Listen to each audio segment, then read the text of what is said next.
আজকে আপনাদের সাথে শেয়ার করব আপনার ভাইয়ের ছোট্ট একটা গিফট। হ্যালো ব্রিয়ান, আসসালামু আলাইকুম। আবারও চলে আসলাম আপনাদের মাঝে নতুন দিনে নতুন আরেকটা লাইভ স্টাইলের ডেইলি ব্লগ নিয়ে। আমি নীলা বলছি গাজীপুর থেকে। ছোটো ছোটো অংশ নিয়ে ভিডিওটা সাজাইছি। আশা করি আজকের ভিডিওটা আপনাদের ভালো লাগবে। যে যেখান থেকে বসে আমার ভিডিও দেখতেছেন, আল্লাহর অশেষ রহমতে আশা করি সবাই সুস্থ আছেন, ভালো আছেন। আলহামদুলিল্লাহ, আমরাও ভালো আছি। আর এই শীতের দিনে মানে আমার খুব কষ্টের একটা কাজ, তো সেটা আপনাদের সাথে শেয়ার করতেছি। কারণ আমার সব কাজ করতে ভালো লাগে, এই মশারি টানানোর কাজটা মানে মশারি টানানো খুলানো এই কাজটা আমার একদমই করতে ইচ্ছা করে না। কার কার এই কাজটা করতে ইচ্ছা করে না অবশ্যই কমেন্ট বক্সে একটা কমেন্ট করতে পারেন। কারণ এই গরমের দিনে তো মশারি টানানো হয় না, মশারি শুধু কিন্তু শীতের ভিতরে টানানো হয়। কারণ গরমের দিনে মশা বোঝা যায় না, ফ্যান চলে, মশা সেরকম নাইও। শীতকালে তার ফ্যান চলে না, কারণ ওই সময় কিন্তু মশারি টানাইতে হয়। আর এই কাজটা না আমার খুব কষ্টের হয়ে যায়। তাই তো মশারিটা আমি বিছনা গুছিয়ে বেশ কিছু কাজ করে ঘরে নিয়েছি। আর এখন আসলাম, শীত তো ঘরে পড়েই গিয়েছে, মানে ফুলোরটা কিন্তু ঠান্ডা লাগে। তাই সোহানে বাবা বলছে জুতা বের করে রেখে দাও, রাত্রে এসে জুতা পরবো, মানে ঘরের যে জুতাগুলা, তাই সেগুলা বের করতে যাই দেখি যে কি একটা অবস্থা। তেলা পোকায় দেখি মানে অনেকটাই নোংরা করে রাখছে। আর এই তেলা পোকাকে যে কি করব বুঝি না, যে যতগুলা মারি মনে তার সে দ্বিগুণ আরও বেশি বেড়েই যায়। ওষুধ দিলে পর তো বড় বড়গুলা মরে যায়, ছোটোগুলা কিন্তু থেকেই যায়। অনেক তেলা পোকা আমাদের এই বাসায়। তাই তো আমি এইগুলো বের করে নিচ্ছি আর আমার কিছু আপুদেরকে সাথে কথা বলতেছি।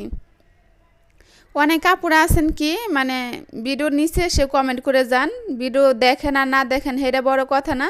ভিডিওর নিচে এসে বলেন যে বন্ধু হলাম, তুমি আমার পরিবারে আসো, আমি তোমার পরিবারে আসছি, আপুরা আছে, দিদিরা আছে, প্লিজ আপনারা দয়া করে এগুলা বলবেন না। আপনাদের চ্যানেলেও ক্ষতি, আমার চ্যানেলেও ক্ষতি, তাই কেউ কারো ক্ষতি করবেন না। আশা করি আপনারা এটা আর কখনো করবেন না। আর এই ভিডিওর নিচে কমেন্টগুলো হয় কেউ কমেন্টগুলো খুঁজে বের করতে না একটু চাপ হয়ে যায়। আর আমার কি কমেন্টে সে যদি একটু কষ্ট করে আপনারা কমেন্ট করেন তো ওইখান থেকে খুঁজে বের করতে কিন্তু সুবিধা হয়। এই কারণে আপনাদেরকে প্লিজ দয়া করে বলতেছি যে আপনারা ভিডিও নিচে এসে বলবেন না, কারণ অত কমেন্টের মাঝে না খুঁজে পেতে একটু কষ্ট হয়ে যায়। কমেন্টে যদি এসে বলেন তো ওখানে কিন্তু বলতে সুবিধা হয়, মানে খুঁজে নিতে বের করতে আমার সুবিধা হয়, তা আপনাদের পরিবার আমি চলে যেতে পারবো। অনেক আপুরা আছেন মানে ভিডিওর নিচে এসে কমেন্ট করে গেছেন, হয়তো তাদের পরিবার আমার এখন যাওয়া হয় নাই, হয়তো মনে করেন যে একটু সমস্যার কারণে যেতেও পারতেছি না, মানে ওই যে আমি ভিডিওর নিচে কমেন্টগুলো খুঁজে পাচ্ছি না। তাই প্লিজ আপনারা কমেন্টে এসে আমাকে কমেন্ট করে দেবেন, আমি সময় করে আপনাদের পরিবারে চলে যাব। অনেক আপুদের ভিডিওতে মানে যেতে পারিনি, তাদের পরিবারে যেতে পারছি না, ওই মানে কমেন্ট থেকে খুঁজে বের করে কমেন্টটিতে হলে হয় কি আমার সুবিধা হয়, মানে আমার কারণ আমার তো এই একটা চ্যানেল আছে, আমার এই ভিডিও এডিটিং করতে হয়, ভিডিও মানে এডিট করতে হয়, তারপরে শ্যুট করতে হয়, সংসারের কাজকর্ম, বাচ্চা কাছে নিয়ে সব কিছু নিয়েই কিন্তু আপনাদেরকে সাপোর্ট করতে হয়। তো কমেন্টে এসে যদি কমেন্টটা করেন ওখান থেকে খুঁজে বের করতে সুবিধা হয়। আর ভিডিওর নিচে এসে কমেন্ট করলে ওখান থেকে খুঁজে বের করতে একটু চাপ হয়ে যায়। যতক্ষণ খুঁজে বের করবো অতক্ষণ অন্য একটা আপুকে সাপোর্ট করব। আমার চিন্তা ভাবনা যেটা সেটা আপনাদের সাথে শেয়ার করলাম, কে কীভাবে নেবেন আমি জানি না। তা আপনাদের সাথে কথা বলতে বলতে আমি কিন্তু মানে সুকেবিনটা গুছিয়ে নিয়েছি, মানে জুতাগুলো বের করে মুছে পরিষ্কার করে কিন্তু আবার জায়গায় রেখে দিয়েছি। তো এখানে চালের গুঁড়াটাও শেষ হয়ে গেছে, কারণ শীত এমনি তো আমার ঘরে 12 মাসে চালের গুঁড়া থাকে, পিঠা তো খেতেই হয়। আর এখন তো শীতকাল, শীতের দিনে তো পিঠার একটা মৌসুম বেশি হয়, শীতের পিঠাটা বেশি খাওয়া পড়ে। গরমের দিনে যত পিঠাই খাক না কেন শীতকালে কিন্তু পিঠার আইটেমটা বেশি হয়। তাই ভাবলাম যে চালের গুঁড়া যখন শেষ হয়ে গেছে তাই চালের গুঁড়া একটু করে নেই। অনেকের দেখি ব্লেন্ডারে বিক্রি করে, তা আমি 3-4 কেজি করে মানে সবসময় চাল গুঁড়া করি, তো ব্লেন্ডারে সময় লেগে যায় এই কারণে। আর আমার ব্লেন্ডারটা প্লাস্টিকের ব্লেন্ডার, স্টিলের ব্লেন্ডার যাদের তাদের কিন্তু খুব দ্রুতই হয়ে যায়। তাই চালগুলো আমি ভিজে বেশ কিছুক্ষণ ভিজে নিয়েছি, মানে আধা ঘন্টার মতো ভিজে রাখছিলাম। চালটা সুন্দর করে ভিজে গুঁড়ি করলে না গুঁড়াটা অনেক মুলাম হয়, আর পিঠাগুলোও যে কোনো পিঠা বানালেও সফট মুলাম হয়, খেতে ভালো লাগে। তাই যে চালটা আমি ঝর্ণা দিয়ে রেখে দেবো, আধা ঘন্টা ভিজে রাখছিলাম, পানিটা ঝরে গেলে পরে আমি ভাঙাইতে নিয়ে যাব। তাই তো সবগুলো চাল আমি এভাবে নিয়েছি। আর ওই যে ভিডিও শুরুতে যে বলছিলাম আপনাদের ভাইয়ার ছোট্ট একটা মানে গিফট শেয়ার করবো আপনাদের সাথে। কারণ আমাদের যখন দোকান আসছে না, দোকান থেকে কম বেশি কিন্তু সবসময় গিফট পায়। আসলে আপনাদের সাথে আমার আগের চ্যানেলের যারা বন্ধু আছেন তারা হয়তো বলতে পারবেন বেশ ভালো কিছু গিফট পেয়েছি, আপনাদের সাথে শেয়ার করছি। তাই এটা মানে আমিও জানি না এটা গিফট পাবে, আপনার ভাইয়াও হয়তো মনে জানে না, হঠাৎ করে নিয়ে আসছে রাতের বেলা।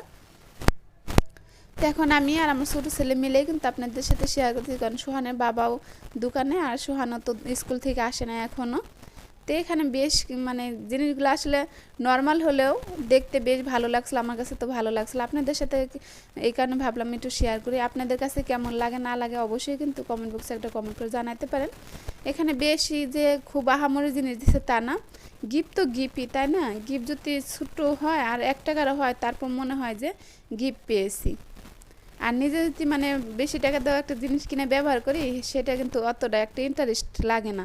আমার মনে যেটা হলো সেটা আপনাদের সাথে শেয়ার করলাম।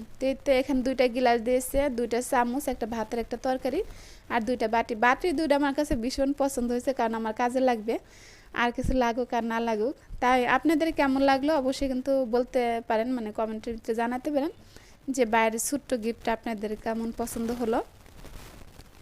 তো আমি ওইগুলো বের করে রেখে চালটা ঝর্ণা দিয়ে কিন্তু গিফট আপনাদের সাথে শেয়ার করছি। তারপরে সুহান স্কুল থেকে আসছে, ওকে খাবার দিয়েই কিন্তু আমি যে বাইরে গিয়েছিলাম, আর আমার সাথে ছোটো ছেলেটাও গিয়েছিল, কারণ সুহান ম্যাডাম এসে পড়ছিল, ওর পড়ার ভিতরে ডিস্টার্ব করে। সামনে তো পরীক্ষা আছে, আর 12 দিন আছে, 15 দিন আছে। সবাই ওর জন্য দোয়া করবেন যেন পরীক্ষার রেজাল্টটা ভালো করতে পারে, কারণ একটা পরীক্ষা দিয়ে রুল নাম্বার 1 থেকে 3 চলে গিয়েছে। ও অনেক খারাপ লাগছে, ওর বাবা ওর আগারেই করছে। তাই তো আমি চাল বাঙ্গা আসার সময় ওখান থেকে বেশ কিছু কলা নিয়ে আসছিলাম। ছোটো ছেলের সাথে গেছিল, বলতেছে আম্মু কলা কিনো। আর এই যে পিঠা বানানোর জন্য যা লাগে এইগুলা 2টা ঢাকনা আনছি। আসলে আমার আগেও ছিল এই ঢাকনাটা, আমার শাশুড়ি মা আমার দেশে থেকে কিনে পাঠিয়ে দিয়েছিল, কিন্তু আমার ছোটো ছেলে না বড় ছেলে ফেলে দিছে, আমি বলতে পারি না। ঘরে পিঠা গত শীতে কিন্তু এই বাপা পিঠা বানাইতে যায়, খুঁজে দেখি যে ঘরের ভিতরে নাই। পরে তো আজকে এই কলসি নিয়ে আসলাম আর ওই ঢাকনা নিয়ে আসছি, মানে পিঠা বানানোর জন্য। যখন বানাবো আপনাদের সাথে তো অবশ্যই শেয়ার করব। আর এই যে চালের গুঁড়াগুলো একটু চেলে রেখে দিব, যদি কখনো ময়লা আবর্জনা থেকে থাকে। অনেক মেলে কিন্তু পোকা পাওয়া যায়, এই কারণে যে মেলে পোকা পাওয়া যায় ওই মেলে যেন অন্য কোনো একটা মেলে গিয়েছিলাম। তা ভাবলাম এটা মানে যদি চেলে রেখে দিয়ে থাকলেও বেরোয় যাবে। তাই যে আমি ডিপ ফ্রিজে সংরক্ষণ করে রেখে দেবো, যখন যে সময় প্রয়োজন হবে ওই সময় কিন্তু বের করে পিঠা বানিয়ে নিতে পারবো। আর আমি দিনের বেলা ভয়েস দিচ্ছি, আমার বাচ্চারা ড্রয়িং রুমে খেলা করতেছে, হয়তো ওরা দুষ্টামি করতেছে। যদি আপনারা নয়েজ পেয়ে থাকেন অবশ্যই ক্ষমা দৃষ্টিতে দেখবেন, কারণ বাচ্চার ঘর তো, মানে যে ঘরে বাচ্চা আছে দেখার মতো কেউ না আছে, আসলে ওরা বুঝবে না যে আম্মু ঘরে এখন ভিডিও ভয়েস করতেছে, হয়তো কোনো সমস্যা হতে পারে। ওদের কিন্তু মানে আমি বসছি যে দুষ্টামি করো না, তোমরা খেলাধুলা করা বসে, আম্মু কিন্তু ভিডিওতে ভয়েস করবো, শুনতেছে না। তারপর আমি একটু দোকানে গেছিলাম, মানে আমাদের দোকানে গেছিলাম। ওখান থেকে আসার এই যে এখানে মানে সোহান বলে দিচ্ছে আম্মু মোগলাই নিয়ে আসো, তাই তো মোগলাই নিয়ে আসছি। এটা বিকাল টাইমে, তাই মোগলাইটাই এনে ওদেরকে দিয়ে দিচ্ছি আমি।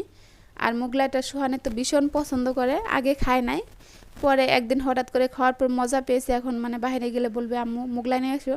তা মোগলাই কিন্তু যে কোনো রেস্টুরেন্টে পাওয়া যায় না, ওই মেন চৌরাস্তার দিকে ওই দিক গেলে মোগলাইগুলো পাওয়া যায়। তো এই মোগলাই নিয়ে এসছে, এখানে একটা নিয়ে এসছে, 2 ভাইকে আমি বের করে দিলাম খাওয়ার জন্য। আর আজকে কোনো রান্নাবান্না আপনাদের সাথে শেয়ার করে নাই, কারণ আজকে অনেকটাই কাজ করেছি ঘরের, তাই মানে অনেক তাড়াহুড়া ভিতরে রান্নাটা করেছি। তাই কি রান্না করছি সেটাই দেখাচ্ছি। এনে পেঁয়াজ পাতা দিয়ে আর পাবদা মাছ, টমেটো আর আলু, সিম দিয়ে রান্না করছি। তাই ওই যে সিমের তরকারিতে বাচ্চারা খাবে না, ওদের জন্য রান্না করছি ডাল চরচি। সোহান বলছে যে আম্মু আমার জন্য ডাল চরচি রান্না করো, কারণ সোহান ডাল চরচিটা অনেক পছন্দ করে। তো এই তো এখানে ডাল চরচড়ি করে নিলাম, মানে এগুলো আজকে রাতের ডিনার ছিল রান্নাবান্না। আর এই যে সোহানের বাবা আসার সময় রাতের বেলা নিয়ে আসছে বাচ্চাদের জন্য চিপ, কারণ ওরা চিপগুলো অনেক পছন্দ করে। তেমন কিন্তু সবাই ঘুমিয়ে গেছে, আমি আপনাদের সাথে একটু শেয়ার করছি। সোহানের বাবা একটু অসুস্থ, অনেকটাই অসুস্থ, ঠান্ডা জ্বর, তাই সে ঘুমিয়ে গেছে, বাচ্চারাও ঘুমিয়ে গেছে। আর এখন ঠান্ডা দিন না, বাচ্চারা একটু আগে আগে ঘুমিয়ে যায়। তাই তো আমি এগুলো বের করে নিচ্ছি, আর আপনাদের কাছ থেকে এখান থেকে বিদায় নিব। দেখা হবে নতুন কোনো ভিডিওতে। নতুন ভিডিও দেখার আমন্ত্রণ জানিয়ে এখানে বিদায় নিচ্ছি। আসসালামু আলাইকুম।